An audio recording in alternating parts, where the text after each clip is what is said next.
I am Thoth, the ever-seeing, the hand that remembers. Before gods rose I was. After stars fall I remain. I do not shape the tale, I etch it into the bones of time. From the first word to the final silence I bear witness. So listen well, seeker of truths, for this is not the beginning. It is the recalling. Roots in the quiet. BLK Fang First Contact. BLK woke before the sun, the black link thrumming low and steady in his chest. Today, the hum was different, deeper, almost like the earth itself was taking long, slow breaths. He moved through his morning as though on rails, tea steeped for 2 minutes and 7 seconds, the exact way a queen from a desert kingdom once liked it, though BLK had never seen her face in this life. In the market, he carried groceries, fixed a farmer's bent scale with a pebble, and listened to the small town noise. But beneath the chatter, he felt it. Not a voice, not even a thought, a pull. By midday, his feet had left the cobblestone for grass, grass for soil, soil for the shadow of deeper woods. The air shifted, smelling older than seasons, older than years. It smelled of rain before rain existed.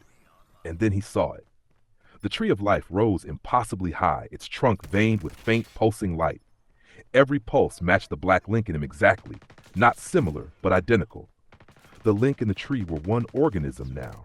The web and the root, mind and heartbeat bound so tightly that neither could survive without the other. He stepped forward, hand meeting bark, and the world unfolded. He remembered as the tree remembered. The first roots piercing newborn soil, the first creature breathing above water, the first heartbeat in the first chest. The link inside him shuddered, not in hunger but reverence. Then the air shifted again. A tremor in the soil, the faintest displacement in the fog, a subtle change in its density that would be invisible to anyone else. BLK's breathing slowed, his senses reached outward.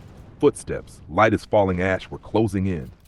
The link reached for the intruder's mind and found nothing, no connection, no thread.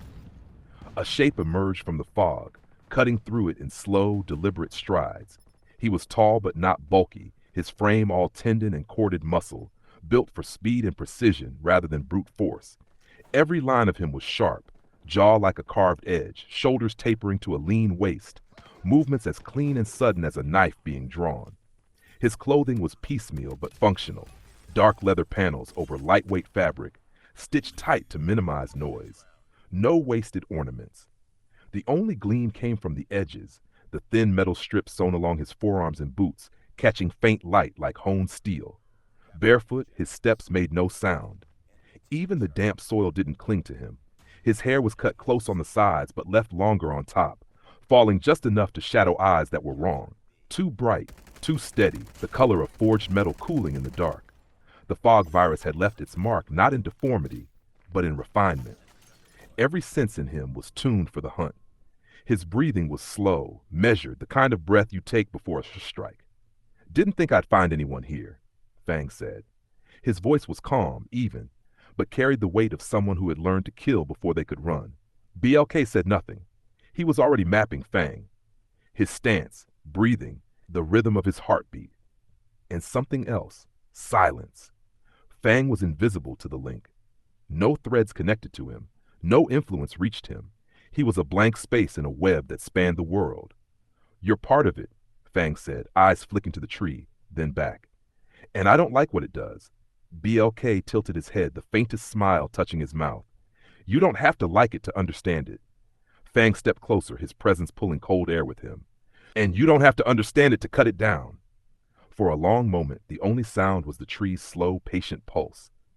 BLK could feel the link's urge to defend, to remove the threat, but he kept it in check. The tree was calm. That was enough. Finally, Fang's gaze dropped.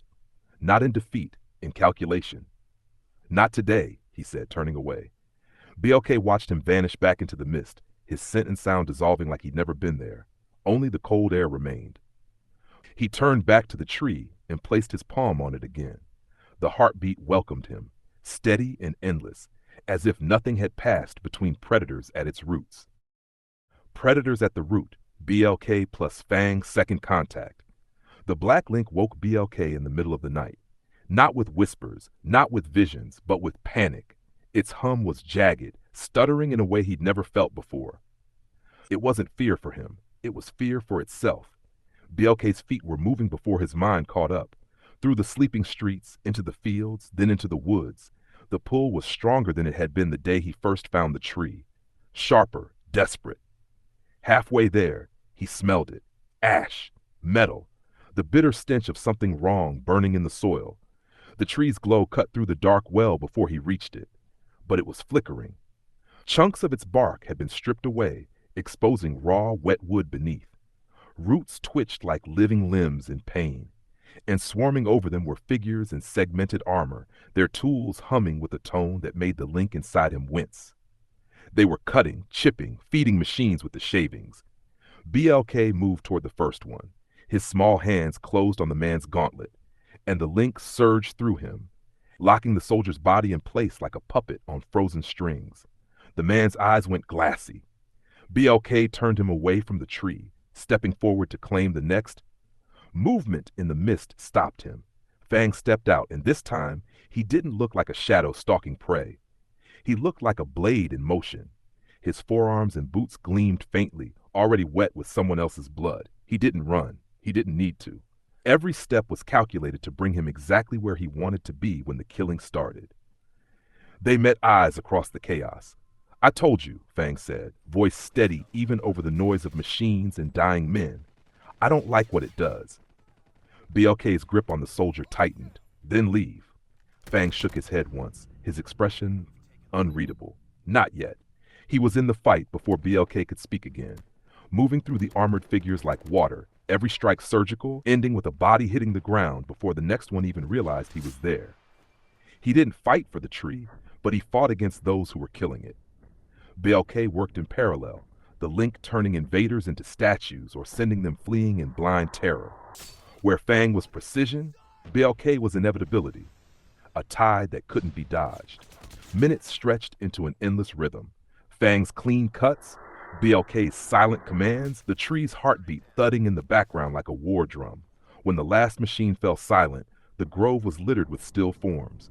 Fang stood over one, wiping a thin arc of blood from his jaw. "You think it's safe now?" he asked without looking up. BLK rested a palm against the tree's wounded bark. The link flowed from him into it, sealing splintered veins, slowing the hurt. "For now." Fang stepped closer, his shadow overlapping BLK's. "One day, kid, I might cut it down myself." BLK looked up at him, the faintest smile tugging his mouth. "One day, you might try."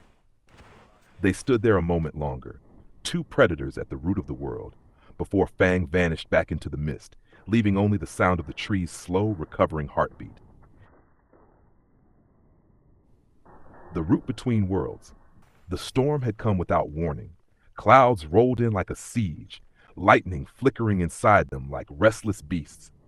In the middle of the clearing, the tree of life rose, so massive it made the rest of the forest seem like weeds. Its roots spread like a continent's veins, plunging into the deepest bones of the earth. The bark was thick, weathered, and alive, threads of black vine twisting into it like veins under skin, pulsing faintly in time with a heartbeat no human could hear. It wasn't just alive, it was aware. Fang stepped from the tree line, the fog crawling low at his boots. His frame was a silhouette cut from a blade, long limbs sheathed in dark leather, armor panels shaped with predatory sharpness, and a face half hidden under a hood. A serrated edge rested on his back, more fang than sword, black steel that drank the light. His eyes glowed faint gold, not with power, but with a relentless, singular hunger. BLK was already there, perched on a root like a child dangling his legs above a stream. He looked harmless, a boy of 4, barefoot, hair a soft mess. But his gaze held the weight of civilizations that had risen and rotted away.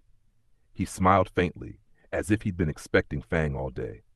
"You've been watching this tree longer than most mortals live. Now you've come to cut it down. Why?" "Because this isn't my world." His voice was flat, carved from stone. "The fog brought me here. It'll take me home once it's done with this place, and this tree," he gestured with his chin toward the massive trunk, "is in its way." Belkay's smile faded into something quieter, sharper. "You think the fog will leave if you feed it the heart of the world?" "I don't think. I know, that's the deal." Lightning cracked overhead, and for a heartbeat the clearing was all white. Belkay tilted his head as though listening to something in the soil. Your blood, it's wrong. Fang's hand twitched near his weapon. The virus in you, I know its taste. It's not pure fog. It's a hybrid, part of the 3% of my kind I'm not connected to. The squirrels, they used us. Spliced black link with other life.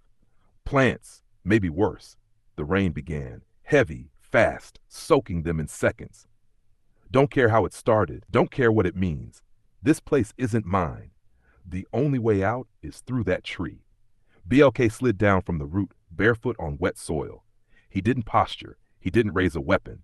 But the ground at his feet shifted, roots subtly changing course to keep him between Fang and the trunk. The fight came sudden. Fang moved first, a blur of serrated steel and fog-borne speed, slashing at the roots, at BLK, at anything in reach. BLK countered not with strength, but with inevitability.